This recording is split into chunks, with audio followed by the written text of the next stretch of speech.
when grid fails. Now what? Welcome to Grid Down Guide. In a world where power can vanish in an instant, survival isn't just a skill, it's a necessity. We've got the know-how to keep you prepared. Whether you're in the heart of the city or lost in the wilderness, we teach you the essential skills to thrive. Stay tuned. The grid could fail tomorrow. Be ready today. Let's be honest. You've probably seen one of these weird little radios with too many buttons and that weird antenna, and thought, cool,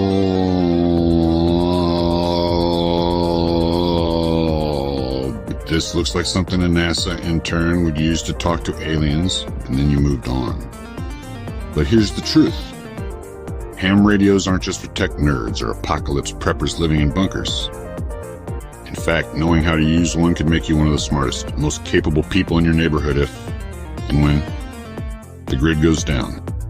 So this is your step-by-step survival guide to using a ham radio without being a nerd, and without needing to learn Morse code or get a degree in electrical engineering.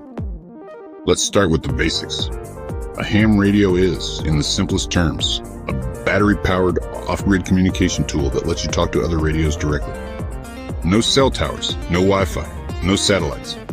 It's like a walkie-talkie, but with global range, more power, and actual intelligence behind it. In normal times, it's used by hobbyists, truckers, emergency responders, and even astronauts on the International Space Station. But in a grid down event, it's a lifeline. If you live in an area prone to hurricanes, wildfires, power outages, or just want to be ready when systems fail, and let's be honest, they do. This might be the single most important device you've never used. So let's get into what you actually need. The best starter radio that won't empty your wallet is the Baofeng UV5R. You can find it for under $30 online.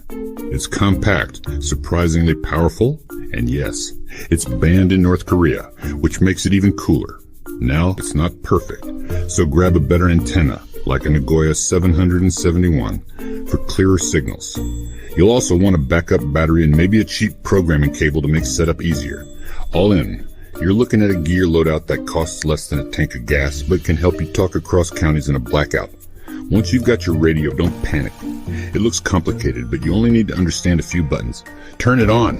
You'll hear static. That's a good sign. Use the VFO MR button to switch between manual tuning and save channels. Your display will show two frequencies. The top line is what you're listening to, and the bottom is what you're transmitting on.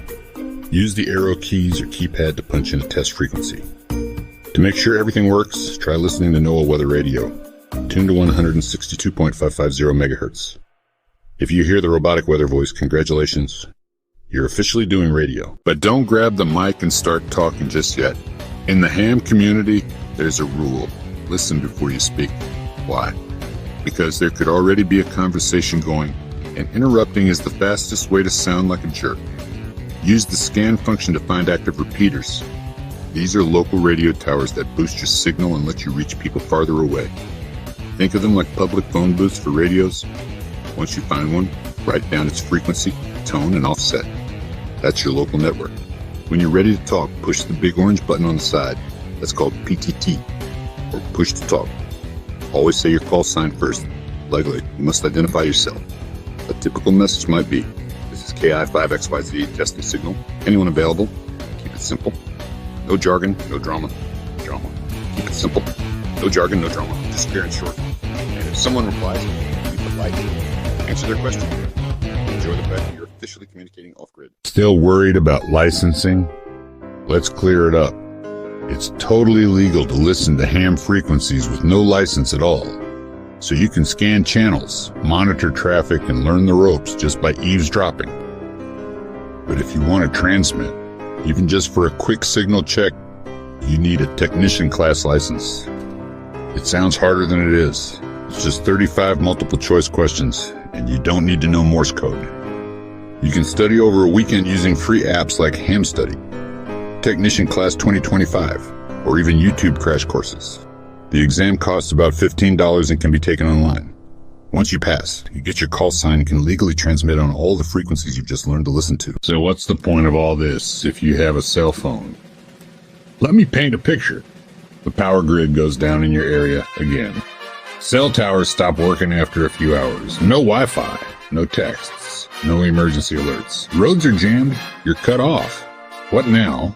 With a ham radio though, you can reach out immediately, talk to emergency networks, hear updates, call for help, communicate with your family down the road or a fellow operator halfway across the state. That's the power of ham. You can even connect to national emergency response systems during a disaster. And it doesn't stop there. Use it for off-grid camping, bug out drills, or staying in touch with friends when you're miles apart and totally off the grid. So let's wrap it all up. You don't need to be a nerd, a survivalist, or a conspiracy theorist to use ham radio. You just need to be prepared, curious, and willing to try. It's legal. It's affordable. It works when nothing else does. And best of all, it puts you in control of your own communication. So, are you ready to stop depending entirely on systems that can fail? Then start here. Pick up a ball phone. Turn it on. Start listening. And when you're ready, get licensed and make your first call. You got this. And if this helped make ham radio just a little less intimidating, hit that like button, subscribe for more no-nonsense survival gear guides, and drop your weirdest radio question in the comments below. Until next time, this is KI5XYZ signing off. Stay sharp, stay connected, stay ready. Prepare now. Hands urgently pack emergency survival kit. Survive anything. Subscribe now. Grid Down Guide.